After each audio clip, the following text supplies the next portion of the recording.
Welcome to LOA Today. Walt Thiessen and life coach David Bartkey here. Today is Sunday, March the 11th, 2018, 11 a.m. Eastern Time. And I have to confess, I actually was starting a couple minutes early because fortunately Dave was on top of things. I was in the middle of editing the book that has been kind of hanging around for a while. I haven't been able to do much with it lately, and I finally got into a groove this morning, David.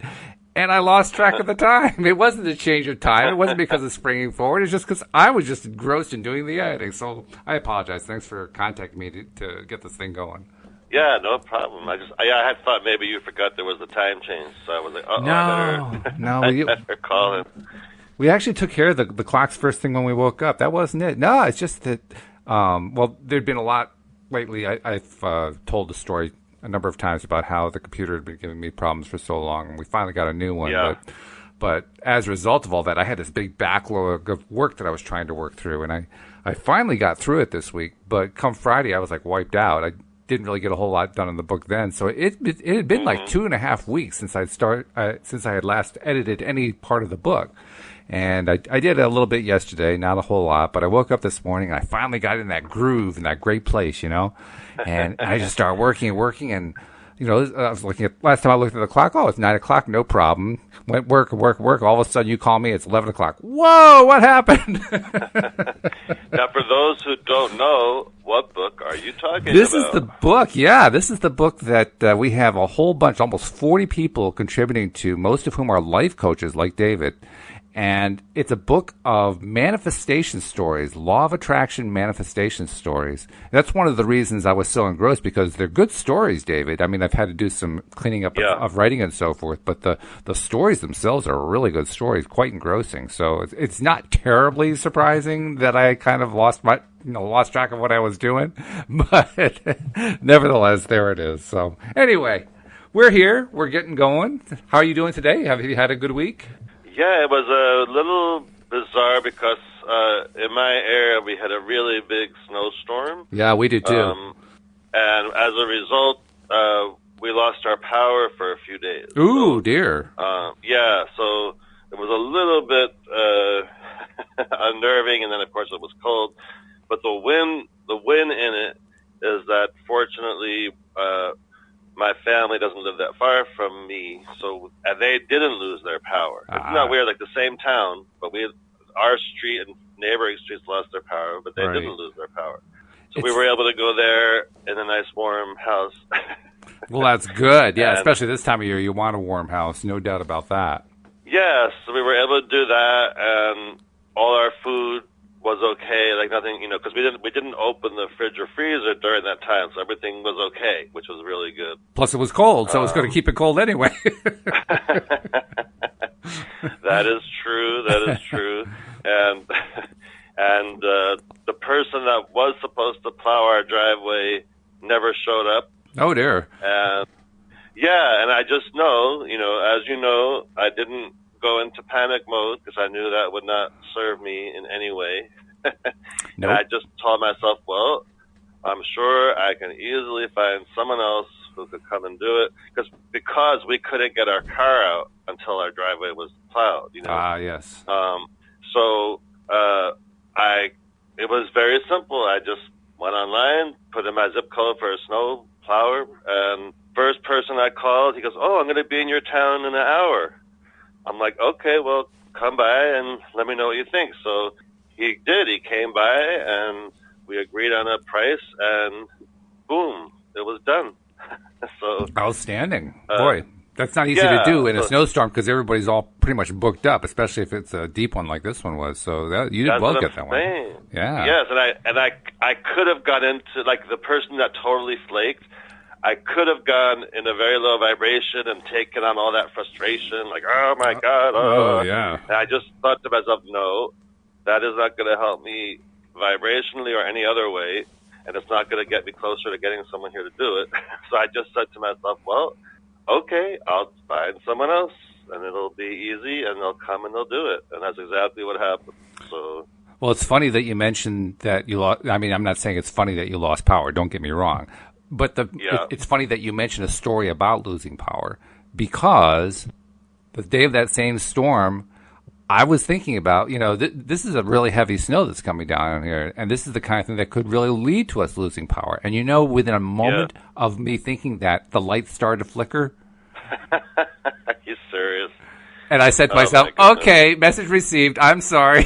And I turned it around, and I spent the next 5 minutes just imagining how wonderful it was to have the lights on, to have the power on, and to be warm in our home and so forth. And the lights just stayed on the rest of the time. That was funny. So how much did you actually get? I think we got about 16, 17 inches. Yeah, we didn't get quite that much. We only had about 8 or 9 inches. The really strange thing, David, was I think we had 8 or 9 inches. It may have even been 10 or 11. But it was a warm day, and by the end of the day, it was down to about 1 or 2 inches. It all melted. Wow, you're lucky. It was just unbelievable. Great. I'd never seen anything like that before. I mean, where literally you get that much snow, and then hours later, it's gone. That was amazing. That's better than it staying around. I mean, I almost wished I just kind of left the car where it was and let the snow melt away because I didn't have to go shovel it out, right? That's right. Unfortunately, it doesn't work that way, but nevertheless, that would have been cool.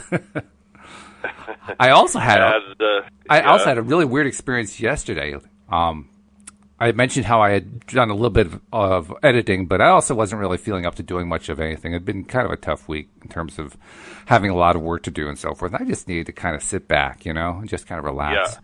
So one of the things I like to do is I like to play online poker. And, these days I can only play online poker with play chips, which is fine. I used to play for money and I used to make money, which was nice. But oh, that's nice. Yeah. But nevertheless, I got into the game. And I have in the past tried to apply law of attraction teaching to it, but never successfully. Right. Well, I couldn't say never, but certainly with not consistency, And I would try different ways of applying it and so forth. And there'd be times where I thought maybe I was getting results, but then no, it wasn't really working well. And, the results just weren't very consistent.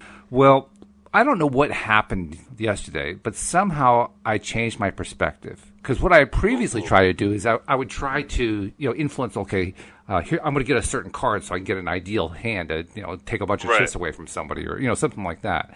And I realized, no, that's too micromanaging.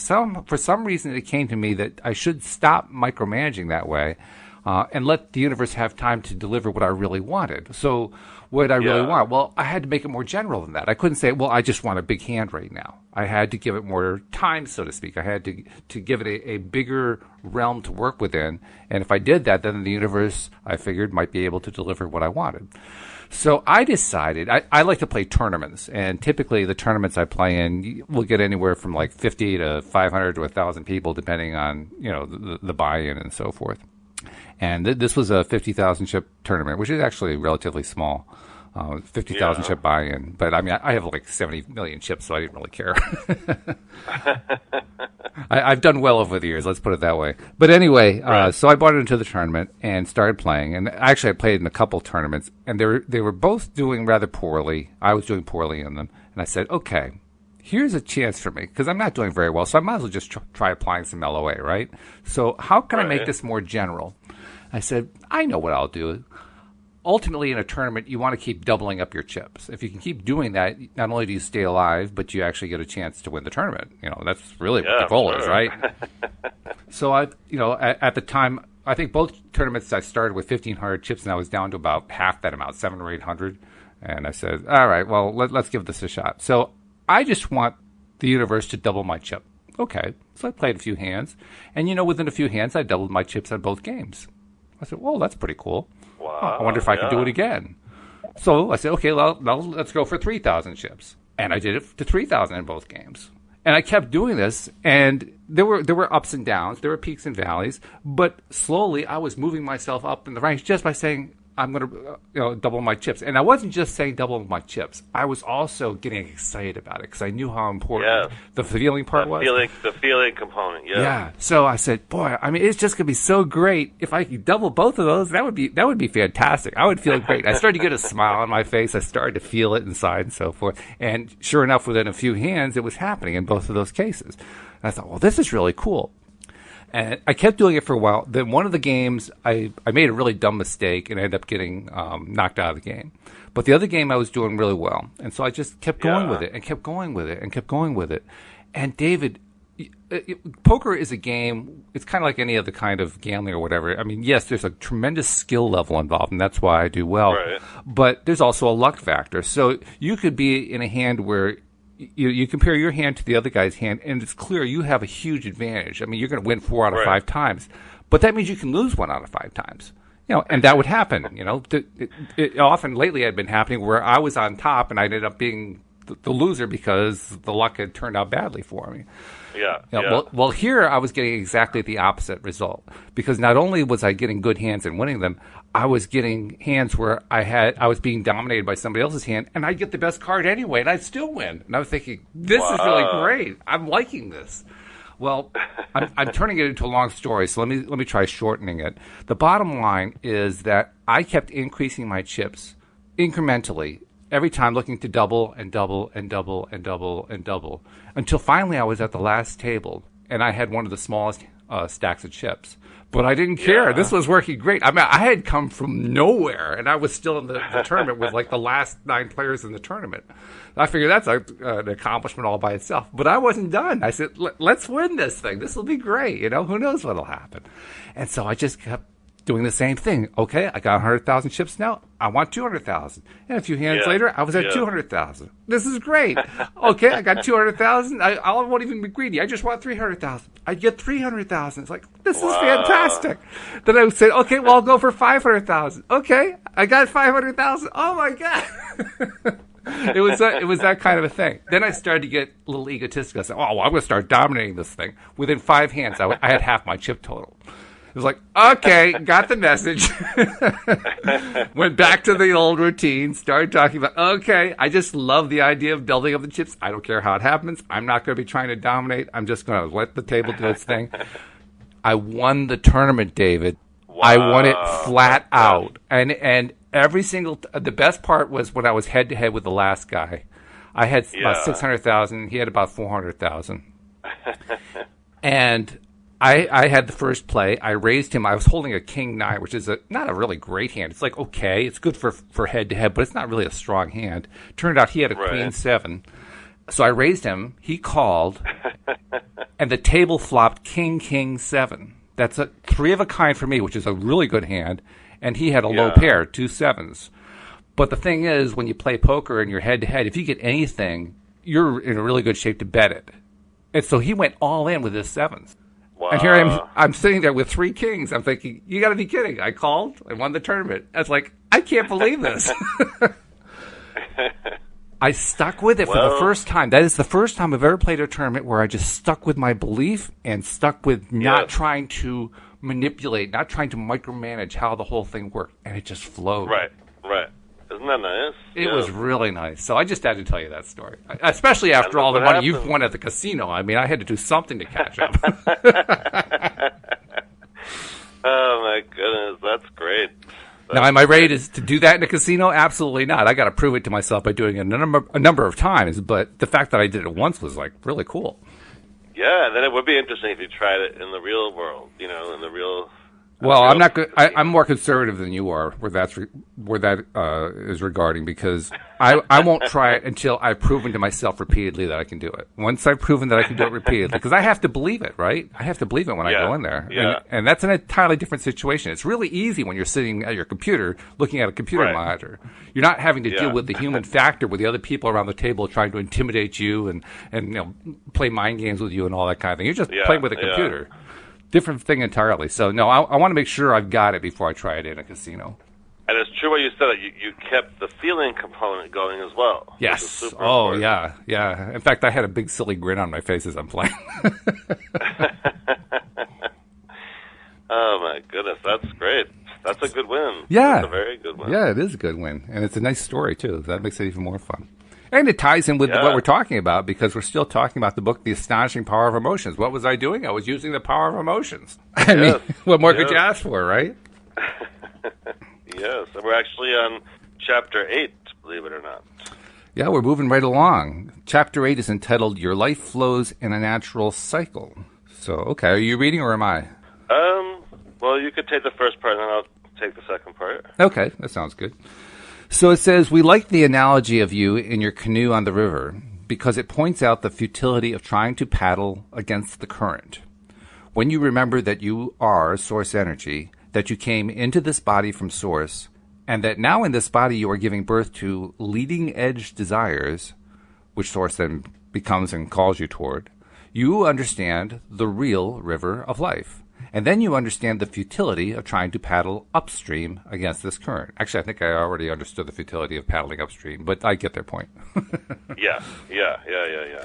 If you will consider these important ideas and integrate them into your thinking until they become the cornerstone of that which you are, you will then be able to get on with what you intended when you came forth into this body. You will then be able to live the joyous life experience that you came forth to live. And then it has some bullet points. Number 1, before your birth, from your perspective of source, you set forth the thought of coming forth into this physical body. Number 2, from your source perspective, you gave birth to the idea or thought of you. Number 3, the law of attraction responded to that idea and called forth the manifestation of you. 4th, now in this body, you give birth to expanded ideas of your life. 5th, the law of attraction now responds to those ideas and calls them forth into manifestation. 6th, now from an existing perspective, another thought is given. 7th, the law of attraction responds to that thought, and momentum is created. 8th, and that momentum, caused by the law of attraction's response to thought, is the current of life.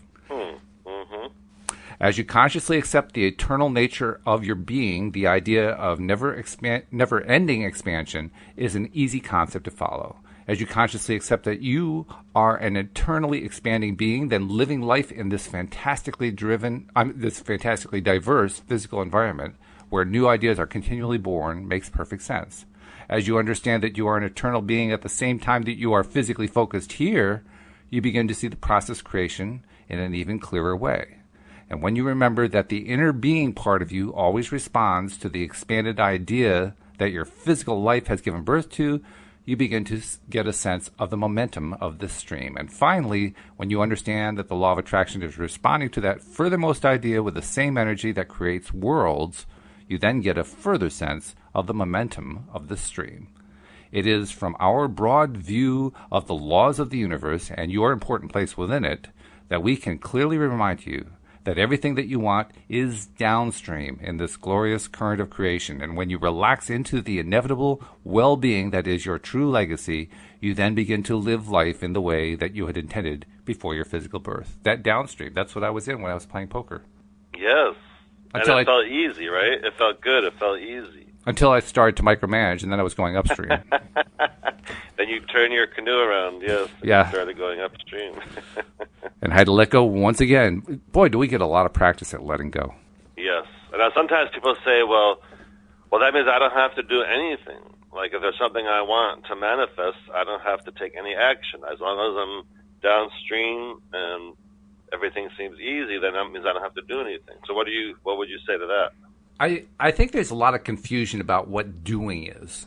Yeah. And the reason I say that is there are two fundamental kinds of doing, aren't there? There's action doing, and then there's doing in terms of I have intention, I'm focusing, I am keeping my thoughts where I want to be. It's a different kind of doing. It's not like getting up and mowing the lawn. It's a mental kind of doing. So there's the physical doing and there's the mental doing. And what happens, I think, is that when it comes to handling the mental kind of doing, so many of us want to replace it with physical doing. And that's the problem. It's the replacing it part. We can't replace the mental doing with physical doing. Now, does that mean that we shouldn't do physical things? No. Actually, that's one of the reasons we came here. We came here to do things physically. So, and in addition, if we're doing something physically as an adjunct, as an addition to having originally done the mental part, then we're encouraging it, we're feeding it, we're living in it, in the energy of it.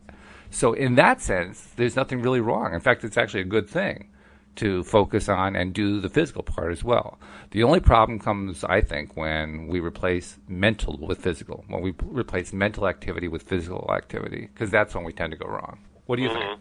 Well, I always tell people, too, because I know Abraham Esther Hicks, who channels Abraham, always says, well, you could just be sitting in your living room. If you're in the right vibration about something you want to manifest, it'll manifest for you.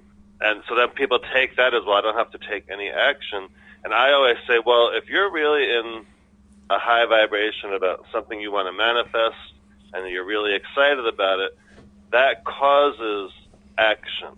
And to me, that's fine and that's wonderful. That causes us to take action towards trying to help it manifest. I think also the people who want to just sit there in their armchairs and attract things, there is with those people a little recognized piece of, what do I want to call it, disallowing going on. Because what they're really saying is, universe, I won't let you deliver anything to me unless I'm doing nothing about it. That's the attitude behind it, And that's a form of disallowing. That's a form of resistance.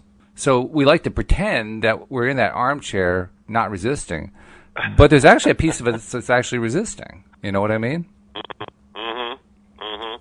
But I just know from my experience, when there's something I want to manifest and I'm really excited about it and I get into that high vibration and in my vortex and all that kind of thing, I feel inspired, like, ooh, what can I do to help as well? I'm keeping my vibration in the right place. And as a result, I kind of feel motivated to take some kind of action about whatever it is. Well, exactly. I mean, the point of action isn't to have the action solve problems. The point of action is to enjoy the action, to enjoy that you're doing it. Yes, and the point is, when you come from action from a high vibration, it feels downstream. Yes. It does not feel upstream. And I think that's a big difference, too. It's a very big difference. You're really in difference. a high vibration about something you want to manifest, and then you take whatever action to help it manifest, and you're coming from that high vibration. It feels good. It feels downstream. I think that's the big difference of that compared to, I got to work hard for everything I want, and that's a whole different place you're coming from. And that's usually the place we end up in, that, oh, God, I'm working so hard, I have to work so hard, nose to the grindstone. That's the one we usually go to first when we want to be, I want to take action rather than actually getting myself into the right mental place, into the mental space of belief and acceptance. We want the action to replace that, and that never works. Yeah, so I think that's the difference, is that when you are coming from a high vibration about something, you're taking action feels easy and good and exciting compared to when you're the opposite, when it feels like a drag and a dread. Now, there are people, I should state, who do work very, very hard, who do succeed. But there's a very key point here that we can't skip over when we mention that, which is that the people who succeed after working hard, very, very hard, also are people who tend to get themselves into the right state of mind. They may not do it deliberately with intention, but they always get themselves into the right state of mind. And the interesting thing is, very often they say it's the hard work that got them there, but it really wasn't. It was really the state of mind that got them there. The hard work, so-called, actually dovetailed very nicely with their state of mind. That hard work they enjoyed. In fact, if you read the biographies and so forth of the people who are hard work, hard driving, A-type personalities who just go after it and go after it and go after it, you don't find too many of them who say, I really hate this work. There aren't many of those at all. They're mostly, I loved it. I wanted to go in for the kill. They loved that. They lived for it. That was so exciting to them. Their mindset was perfectly in alignment. Not saying not saying that everybody has to be somebody who has the mindset of going in for the kill in order to succeed. That's not what we're saying at all. It's just that they had a positive view. They had a view that they loved, that they felt good about, that they preferred, and that's what made it work for them. Yes, and it was so exciting whenever it was clicked, or whenever they got that big sale, or whatever it was. Right. They're in that place of excitement about it. And this is one of the things. Vibration. It is a very high vibration. And this is one of the things that really confused me for the longest period of time. Because I've read self-help stuff, practically since I can remember. And so often, so much of what I read just didn't jive inside, but I didn't understand why. I now understand why. It's because they were written by personalities that didn't come close to matching my personality. And so what they were doing, while the steps they took were very successful for them, they were steps that their own personality would take. It matched them as human beings, so to speak. The activities, the mindsets, and so forth. It was dovetailed perfectly to who they were as individuals. But who they were had nothing to do with who I was. Who I was was actually quite different from who they were in many, many ways. And so, and it's almost like they led me to believe that, well, this meant there was something lacking in me. There was something wrong with me, and I believed it. Sadly, I'm sorry to say, I actually believed them. And through my belief in that, in their evaluation that there was something wrong with me, something lacking in me, I ended up developing a mental attitude of lack. Which is really kind of unfortunate. But the good news is that after I discovered how LOA works and started to learn how to apply it, I began to realize what the differences were. The difference is that it isn't about your action specifically, nor is it about inaction. It's about your mindset. And once I understood that it was about mindset, then action works perfectly, or non-action can work perfectly. Because your mindset controls what? Because my mindset controls everything. Yeah. My mindset controls everything that happens in my life. And I never your guidance system is controlling how you feel. Yeah, and I had no idea about that. That's the thing that amazed me. None of the gurus seem to know that. Do you know what I mean?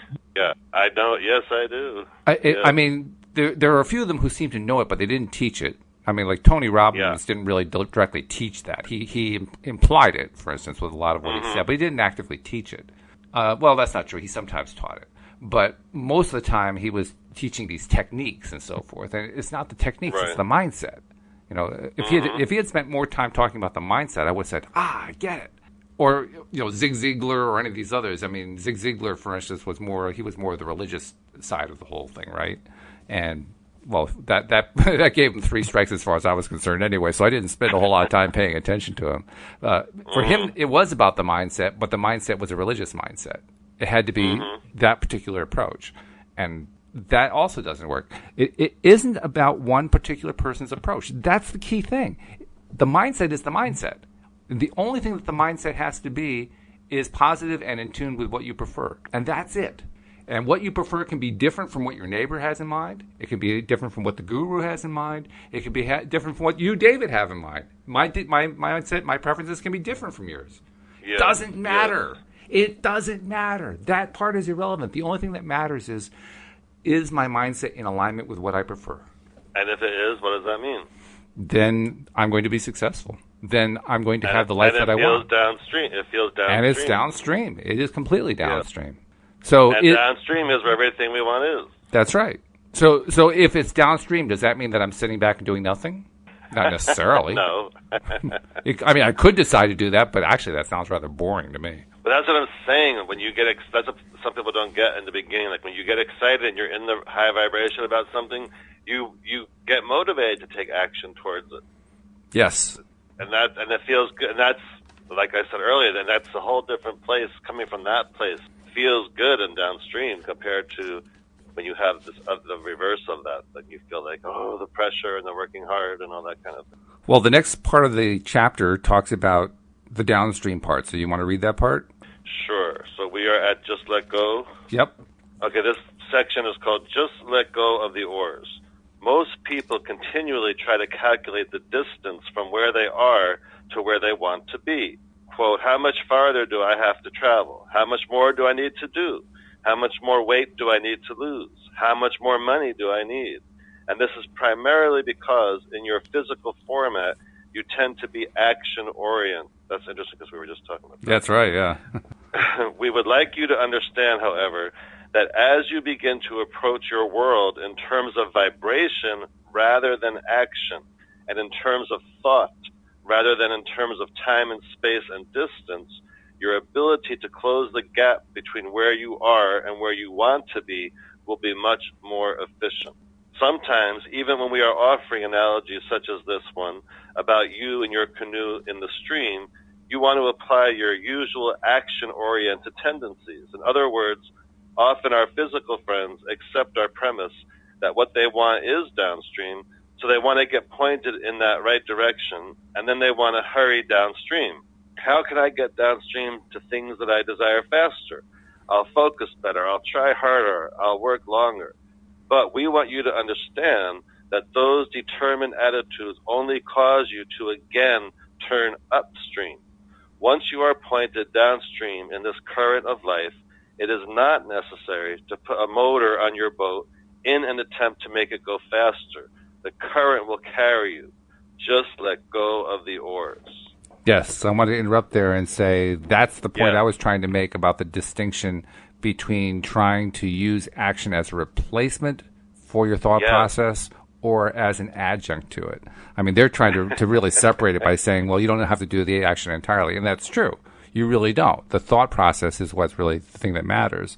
And it is also true that our actions can actually interfere with what we're thinking about, what we're trying to do through the thought process.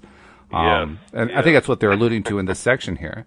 What you and I were talking about is more along the lines of, okay, we've done what it takes to let the canoe start floating downstream, and then we take actions that we enjoy in the process, such as perhaps paddling with it. Like, this is fun. Let's go downstream even faster. This is great. I'm enjoying this. Or, or maybe the action is more subtle than that. Maybe it's more subdued in the sense of, wow, it's gorgeous. This weather is beautiful. And the water is moving faster. This is great. I'm loving this. I'm jumping up and down in the boat because I'm really excited. Well, it's an action. It's just not an action that leads to us paddling upstream. Yes, but it's true. It's because people do I can see how they would get that. Like, okay, well, I have to go downstream. Oh, well, I'll focus better. I'll try harder. I'll work longer. But all that is doing is starting to turn you around. That's going right. Upstream. And they say so in the last two paragraphs. Those last two paragraphs say exactly that. Why don't you read that? Sure. So just let go of the oars, and then it goes on. When you are no longer paddling against the current, when you release your oars and relax into your own natural well-being, the current, which is ever moving in the direction of that which you have become, and that all that you want, it will carry you towards your desires. The belief that there is something to overcome automatically points you upstream. Understanding that all you desire is easily attainable by you automatically points you downstream. And once you understand that, you are practicing the art of allowing your natural well-being to flow to you and you to it. And that is the art of allowing yourself to be the you that life has caused you to become. I love the first sentence of that last paragraph. The belief that there is something to overcome automatically points you upstream. Yes. That's what they meant by the action to overcome something. It's not about overcoming. As much as I want to. And I am still an overcomer. I still try to overcome, and each time it defeats me. I was trying to overcome when I was trying to make the poker hands come out a certain way. I had to overcome this, right? No. It's not overcoming. It's allowing. It's letting go. And the letting go is it's certainly the hardest part of the process, I think. It's letting go of the resistance is what we're really doing. Yeah. We don't think of it as resistance. We think we're letting go of, trying to overcome. We're trying to defeat, trying to beat it off or whatever it is. But it's actually letting go of resistance. One thing that I just want to tell you a quick story. One thing that I discovered this week, I think it was in the last couple of days actually. I've heard this before, but let me tell you anyway. I found myself in a place where I started to do a gratitude and forgiveness routine. And I found myself forgiving myself for all the things that I'd done to get in my own way. I found myself forgiving family members for past, trials and tribulations. I found myself forgiving other people in my past. I found myself being grateful to those same people and being grateful to myself. And each time that I found myself forgiving or being grateful to these people who I had previously had grudges against or, bad experiences, whatever, I found myself going back to myself afterward and doing the same thing with myself. So I would forgive someone, and, oh, by the way, I forgive myself. And I'd be grateful for someone. Oh, and by the way, I'm also grateful for myself. It was the latter part that really surprised me, that I kept going back to it because I actually started to feel better. I could feel resistance going away by being more accepting and loving of myself while I was being more accepting and loving of others. And we forget about that. We tend, don't we do this? We tend to think just in terms of how we accept or love or in some way forgive or just appreciate somebody else. We forget about doing the same thing for ourselves. That's what I discovered. I also have to do it for myself at the same time that I do it about them. Because when I do it for myself, it's for my. Yes. When I do both at the same time, that's when I could physically feel the resistance just flowing away, the relaxation happening, like they're talking about in the book. Amazing. Yeah. Amazing. Now, how did you discover to do that, to forgive yourself? I don't know how I did it. Did it just naturally? I think it happened when I was waking up one morning. I think it was Friday morning, perhaps. I can't remember which day it was. But I was just kind of in that daydream state, you know? Yeah. And while I was in that daydream state, I just kind of found myself going there. I suspect I was guided, but I couldn't say that for sure. Yeah. Just the fact that I wasn't deliberately, consciously thinking about this stuff, that suggests I was being guided in some way. But I don't really know how I did it. I just kind of did it. Well, it felt downstream. It was natural. It did feel downstream, yeah. And it's just like they said. Where is it? I'm not seeing the thing. Which part? There was one particular part where it talked about how the allowing feels, and I'm not seeing it. Oh, yeah, here it is. And once you understand that you are practicing the art of allowing, your natural well-being will flow to you and you to it. That was the feeling. That's what cued in my mind that little story. Because as I did that little exercise I described, I could feel the well-being flowing to me and me to it, both at the same time. Wow, wonderful. Yeah. Wonderful. Yeah, very cool stuff. And it kind of reminds us of that well-being is always there. It's always there for us to connect to, always. And it's reassuring to me to know that I'm actually getting there, because I've been working on this for about 10 years now, and there was the longest time where I didn't feel like I was making any progress at all. Apparently I was. I just wasn't aware of it, because I'm finally getting there. Right, little bits at a time. Yeah. Yes. Yeah. It's been quite a journey, and the journey continues, that's for sure. Even today, I've been doing the mirror work that I've been doing for the last couple of weeks now. Oh, yeah. How's that going? It's going pretty well. It's still a little bit hard to do at times. I can't say it's gotten really, really easy, but it's a lot easier than it used to be. And I was saying during the week that I have noticed not so much that the negative self-talk, which is why I was doing it in the first place, to remind people I was doing it because Jack Canfield had said he had done it for like 30 to 40 days in his life, and during that 30 to 40 day period, he found his negative self-talk disappeared. And when somebody as eminent as Jack Canfield says that, I sit up and pay attention. So even though I didn't like the idea of talking to myself and saying I love you to myself in my own reflection in the mirror, I figured, well, if that helps get rid of negative self-talk, I'm willing to give it a shot. So that's why I've been doing it for the last few weeks. And I can't say that the self-talk has disappeared yet. Now, let's see, how long have I been doing it? It's been, this is day 21. Days? It's been 21. This is day 21. Oh, wow. Yeah, so I'm moving right along. But while the self-talk hasn't gone away yet, it has faded. And that's what I mentioned a few times during the week. The volume is turned down, and it's getting softer. So, which is wonderful. Yeah, it is. So if the volume before was at an 8, now it's at a 2. That's fantastic. Yeah. Yes. So it's still there. Yes. And it still, crops up, but just not as often. And and you're not done with it. You still have another 9-10 days. So that's just to day 30. I think Cindy was the one who told me about it. And at first she said it was 30 days, and then later she thought it was 40. She couldn't remember for sure. So I figured 30 is the minimum. So I figure I got another 19 days to go, which means I'm a little over halfway there. So are you gonna keep going after 30, or are you gonna do 30? I intend to. In fact, I'm hoping. What is it they say? 21 days or 30 days or something like that. It becomes a habit. It's a habit. It's not quite. It's not quite a habit, but it's close. Because when normally I do it first thing in the morning. First thing I do is feed the cats because they insist on it. But after I feed the cats, then I do the mirror work. and that's my normal thing. But on a few days where I kind of forgot, I'd get like halfway through the day and I'd feel it. So that tells me the habit's starting to kick in. I'm noticing when I'm skipping it, right? And so I would immediately get up and do it and make sure I had my day's mirror work done. But it's becoming more of a habit. It's not there yet, but it's close. No, I didn't know you have cats. What kind of cats and how many do you have? Oh, we have 2 black cats. One's named Joy, one's named Harmony. And Joy found us back when we lived in Virginia in the summer of 2013. So they've been with us for about 5 years now, not quite 5 years. They lived across the street, actually. And we didn't know it, but the people across the street got evicted from their home. And when they got evicted, they left the cats behind. In fact, they left 4 cats behind. We ended up temporarily adopting 4 cats, despite the fact that our lease with the landlord said we were to have no animals at all. This was a little uncomfortable, let me tell you.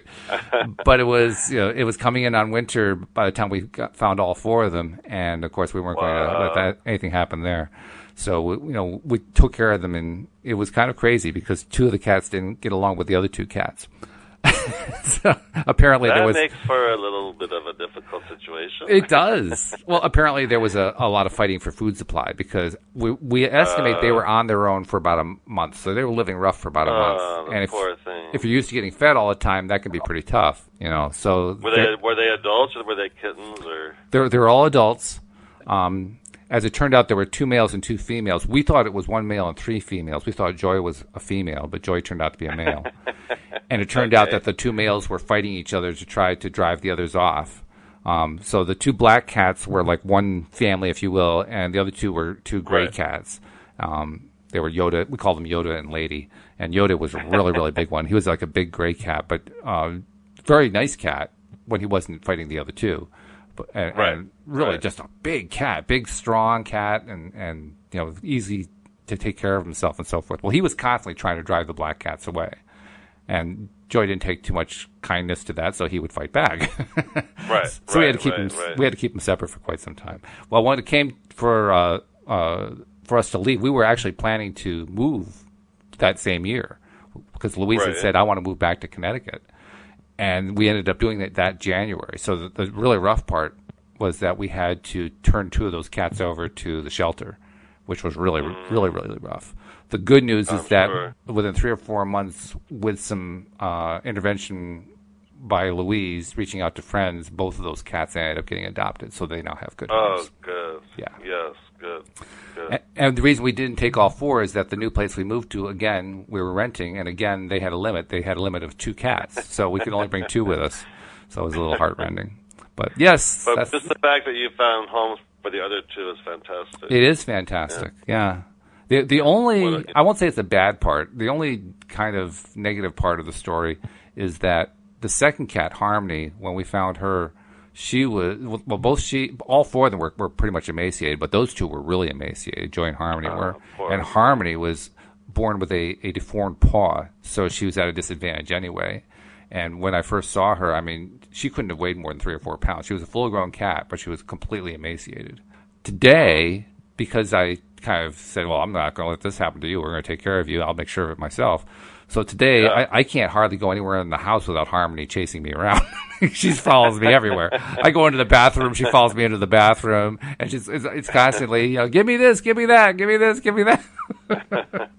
So there's a little bit of a downside there, but.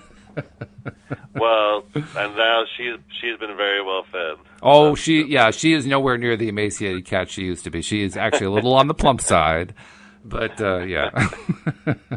So everyone in your household is very well fed. Very well fed, that's right. So Louise, make sure that you're very well fed. Absolutely, yes. Did you have any high vibration meals this past week to report that made you feel like, woo, wow, this is amazing? Or not so much? Did I have any high vibration meals? Probably. I don't remember for sure. You always ask me this, and I forgot to try to remember something like that before doing the show today. Obviously, I was still editing the book at the time. But you ask me these things, and every time you ask me, I always think to myself, you're asking the wrong person. Louise is the person you should ask. Because literally, you can ask Louise not just what we had for dinner last week, but she'll tell you what we had for dinner 5 years ago when we went on vacation. I mean, she associates food with events in our lives. And so, and then the funny part is she'll ask me what did we have, last Thursday, and I won't have any idea, and I'll give her like this blank look, and she'll say, oh, yeah, that's right, we had steak. And I think to myself, why did you ask me? We all know you're the one who remembers food, not me. Oh, well. So that's why I always think it's kind of funny whenever you ask me, what did I have? I don't remember half the time. I know it was good. Oh, there was actually one thing. It wasn't. Yeah, it wasn't, there's that one thing you're like, oh my God, yes, that was a 10. well, this one wasn't a 10. It was more like a 2. But Louise did something on Friday that she's never done before. She bought TV dinners. She has No never, way. ever. We've done that. We've been together now for, let's see, what's it, 18 years? No, more than that. 19 years. Yeah. And we had never done TV dinners. And she bought them, and we got them down, got them out of the oven, sat down to eat. She took 2 bites and said, well, we're never doing this again.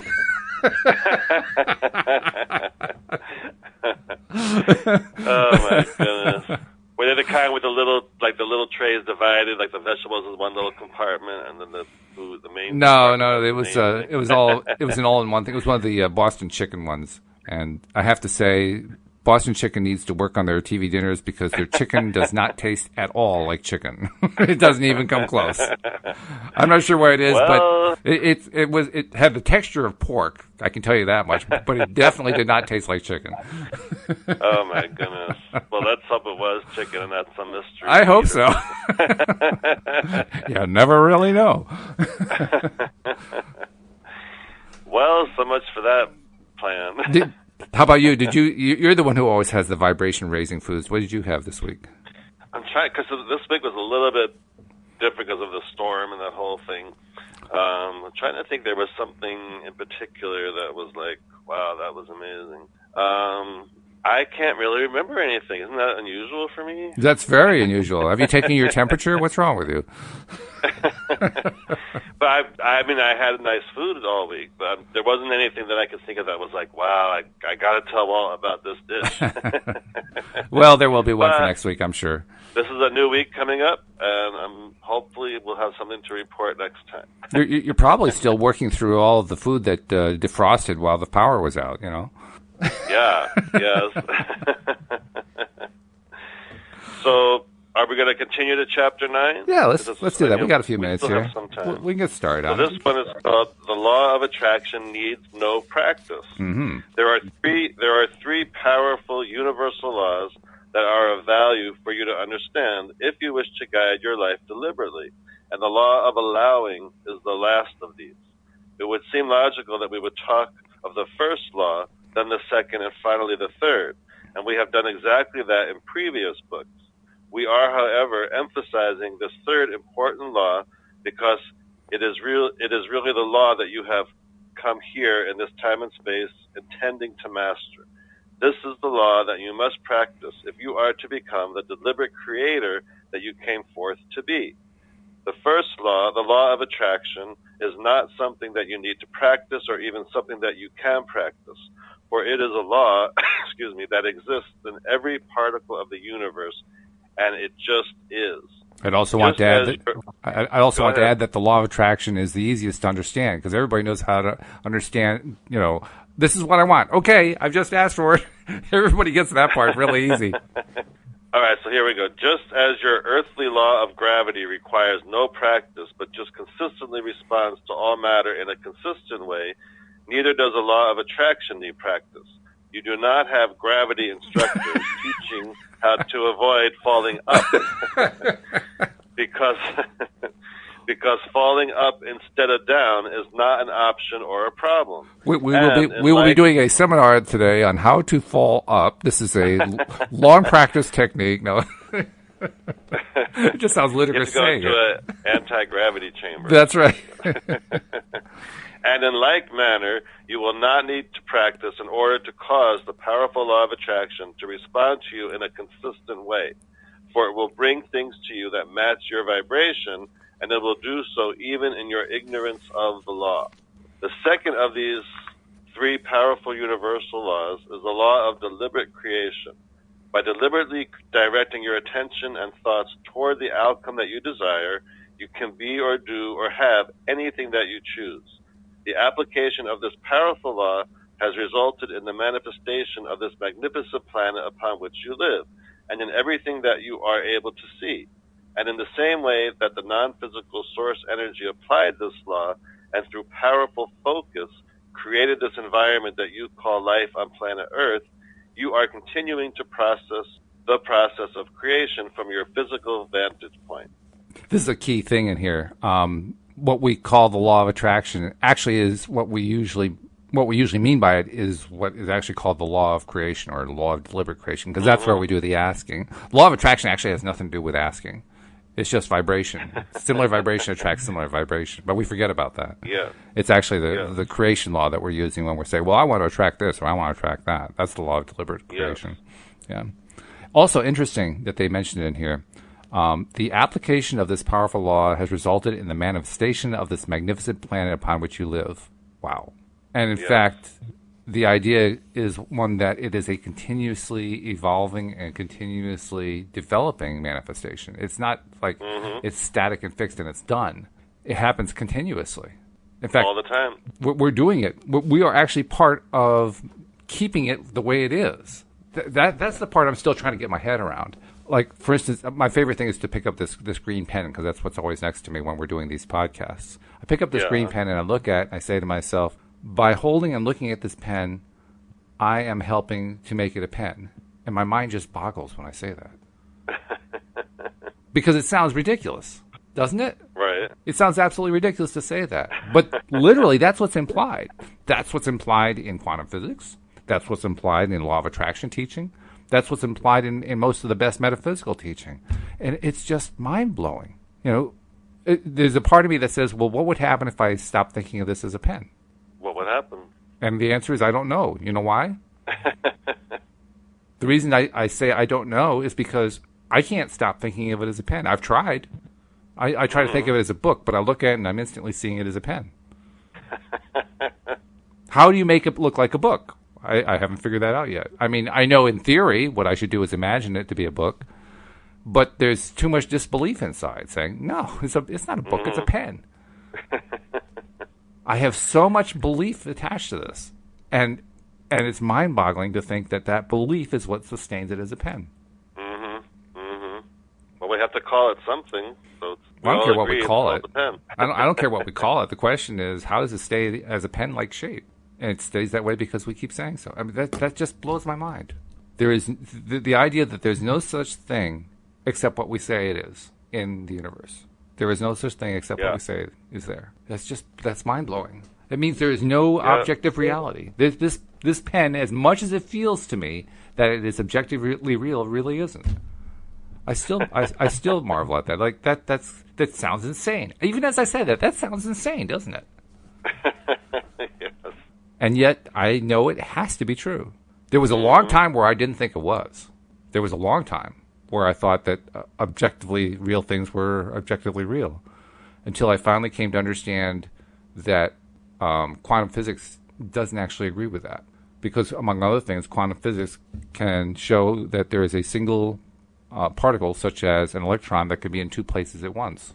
And as long as that's the case, then I know that my belief in this objectivity is really just a belief. I mean, there's nothing wrong with belief, don't get me wrong. I'm just saying it's not objectively true by and of itself. Because clearly, one particle can't be in two places at the same time if there's objective reality. That's what turned it around for me. Interesting. See, there you go with the scientific. Yeah, I mean, you make fun of me for that scientific side, but I'll tell you what, that scientific side has served me well. Well, I know you don't, but you always go right past it too. Okay, let's just do it. I mean, let's stop messing around. Let's just do it. That's the David way, and it's a good way. Now, do I have time to go to the? Yeah, we got about 5 minutes left, so go ahead. All right, so let me just read. Living the law of allowing. And while the first two laws are of extreme importance, and your awareness of them is of great value to you and to all that is, your understanding and application of this third law, the law of allowing, is really where all of your personal power lies. The law of attraction says, quote, the essence of that which is like unto itself is drawn. And what that means is, if I feel unappreciated because of circumstances that have recently occurred in my experience, the law of attraction cannot now surround me with people who appreciate me. That would defy the law of attraction. If I feel fat and unhappy about the way my body looks and feels, I cannot discover the process or state of mind that is necessary to achieve a good-feeling, good-looking body. That would defy the law of attraction. Now, that's huge because so many people that want to lose weight, that are, overweight, that want to lose weight, it's very hard for them to get into a feeling good place about it. Yeah, I see it a lot on the Facebook groups about law of attraction. Inevitably, every day or two, you'll see somebody posting something like, "Oh, everything's going wrong in my life. I'm not so sure about this LOA thing, and I feel miserable. And everything's going wrong. I lost my job. My lover hates me. My health is deteriorating. I don't understand how I'm supposed to do any allowing in all this. I don't understand. Actually, in most cases, they don't even say the word allowing. They don't even know what they're talking about. Yeah, and as you read it, you say to yourself, well, look what you're saying. Yeah. It's right there. You're the one who's saying it. It's right in front of you. It's just amazing how easily we can ignore the evidence that's at the end of the tip of our noses. It's just right there. And we're saying they're saying here you can't achieve a good feeling and good looking body if you're not in the vibration of it. So if you continue to feel unhappy about the way your body looks, then how do you expect to get into the vibration of actually losing weight and improving your look? And what is it that people do? They say, well, I feel miserable about my body. I don't understand how to change that. That's right. Come on, guys. Get with the program. But it's like once you know about the law of attraction, you know that you have to get into that good feeling place about your body to get to the place that you want to be. Well, that's why I say this is like such a key concept. This is the concept that I wish the gurus of old had really nailed and didn't. Mm-hmm. That it's the mindset that makes the difference. That mindset is everything. And even with, it goes on about finance. If I feel discouraged about my financial situation, it cannot improve. Yeah, there's a big one. Yeah. That's a big one. Improvement in the face of discouragement would defy the law of attraction. I mean, that's huge. So one of the worst things we can do is keep complaining about the fact that we're poor. Yes, because that will keep you there. The act of complaining about it prevents you from achieving any wealth. The act of complaining that you're poor prevents you from achieving wealth. That is so important. And the act of complaining that you're fat keeps you fat. Yes.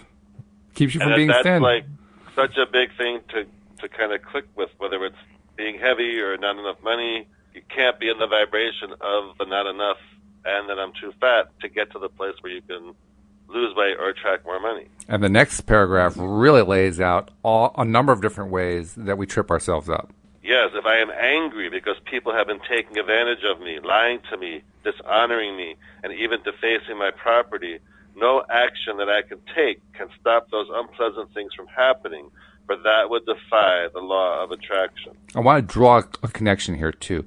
If I am angry, then no action can take place. That's the proviso. It's not like action never has any role, but it can't play a role when you're angry. It can't work to your benefit to take action when you're angry. So if you're angry or depressed or frustrated or feeling any of the other negative emotions and you take action from that place, the only thing that can come out of it is more stuff to feel depressed, angry, lonely, fearful about, no matter what it is. It is the only possible result. It is impossible to get a result where you get a much better result because you felt angry. It doesn't work. No one ever produces a better result by being angry. No one ever produces a better result by being fearful. No one ever produces a better result by being depressed. It never happens. And you would think we would notice that. Wouldn't you? Wouldn't you think that we would notice that eventually? I'm astonished that I never noticed it. I had to read it in a book before I finally said, oh, yeah, duh. No, when you read these words, it just makes you realize so clearly that's right. How can I expect to attract more money if I'm feeling discouraged about money? How can I expect to lose weight if I'm feeling like I'm not liking how my body looks? And how can I expect people to like me if I'm angry? It's just so interesting. When you just read it so clearly, it's it really makes so much sense. Take action, or take attraction out of it. Take law of attraction out of it. And just say to yourself, if I feel poor and I focus on how poor I am, how am I going to make more money? Don't even think about law of attraction. Just think about that thought and the desire. How are you going to do that? That's not possible. There is no way to do. The only way you can possibly make any more money is to start believing you can make more money so you can take the right steps in that direction. Because if all of your motivations lead to steps that say, I feel more poor, well, guess what? You're going to continue to. You're going to continue to. And unfortunately, we're out of time. But no, I was going to say, if anybody would like to consider Law of Attraction coaching, which is amazing, you can go to lifecoachdavid.com and you can contact me through there, or you can just email me at david@lifecoachdavid.com, and we can talk about setting up. I always offer a free mini session for anyone who's interested. So, sounds great. David, it's been a pleasure as usual. Let's do it again next week. Okay, well, looking forward to it. Have a great one. I will do the same, and we hope that you all come back next time as well here on LOA Today. Goodbye, everybody.